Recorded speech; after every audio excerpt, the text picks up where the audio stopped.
How's it going, YouTube? Coming in today with another video, and today, guys, what the bring to you is going to be Melodious. Now, this is a deck that I've been heavily requested on, and I put a lot of thought into this on if I wanted to do a video breakdown on this deck or a couple other ones.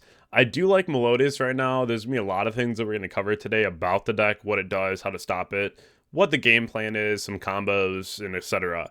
If you haven't already checked out my sponsors over at Imperium Duelist, Dragonshield, Gem, Cloud, RAW, or Grimoire, go down below in the description, check them all out, join the Discord, follow Twitch, follow Twitter.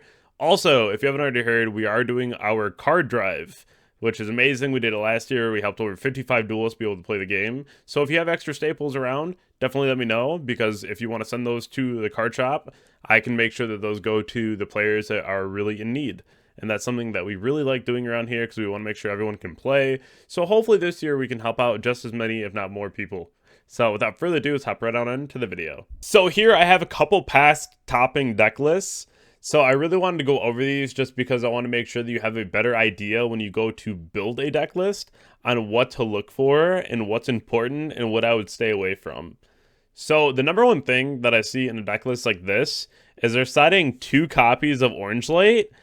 I'm just maining 3 of that. I think anything less than 3 and not in the main deck is just inherently incorrect.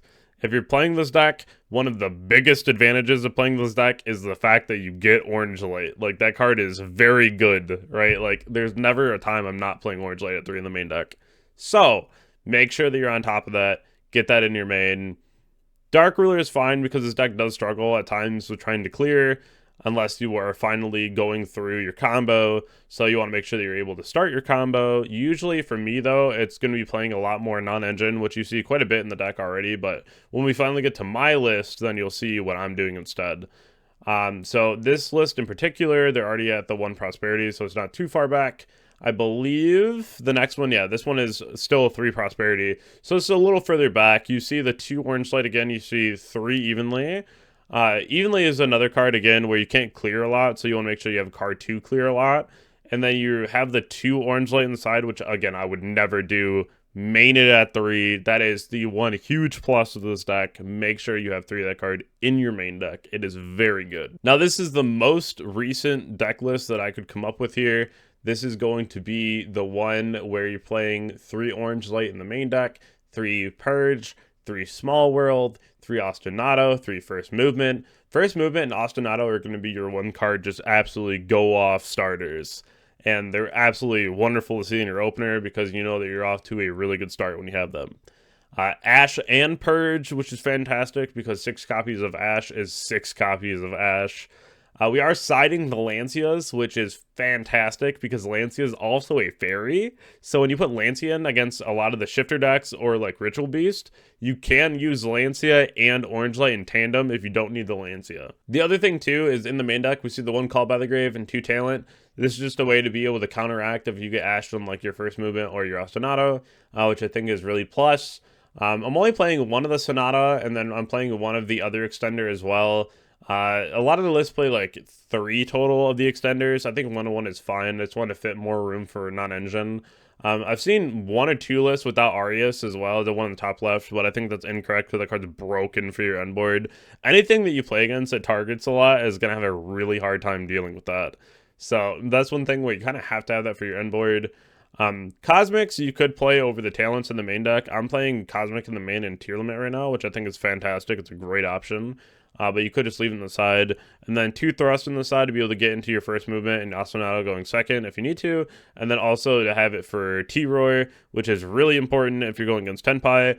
If you're going purely off of statistics on YGOProDeck.com, Tenpai is the highest converting deck, which technically makes it the best deck in the format right now, which sucks because I hate that deck, but that's just where it's at right now, so I want to make sure I pop that in there. The pros of playing Melodious are going to be the fact that you get Purge and Orange Light. These 2 cards are phenomenal, 6 copies of Ash, and then an inherent stop to any of the Mulch Armies or Shifter being in that Orange Light. It's also really good because if you put a name engrave, then you can always reborn it later too off of like the couplet reveal, or you can get it off like the Bacha, or you can add it back off of the Soprano, I believe, the one that lets you fusion summon.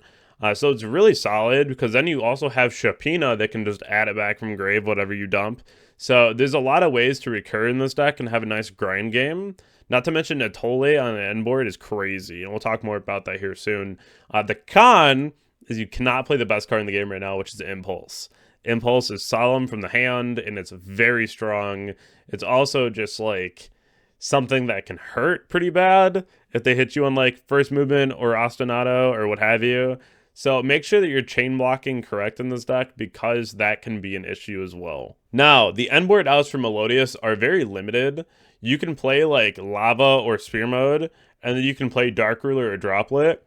These are going to be the best answers you have right now versus Melodious, because even if you hit them with like a Dark Ruler and you clear a Tole, you can bring out Bloom Diva, which is such a crazy card, especially against things like Tenpai, and Dark Ruler doesn't exactly do it, right? Like, it's not going to be the card. It will stop them from doing what they want to do immediately, but they're still going to be alive, and the deck has a lot of follow-up. So that's one thing where you really want to be careful when you're dropping something like Dark Ruler, because if you can go for lethal against Melodious, you really should. The very basic end board. Now, disregard the hand, that's not really that important. I just threw cards on the board. So you're either going to end with the Link to Melodious, a Shaberda on the left here, and then a Tole on the right, or you're going to do like a Tole double Shaberda, or you're going to do like Shaberda or Tole. It depends on what you want to play around more. You also have like an Arius usually on board as well.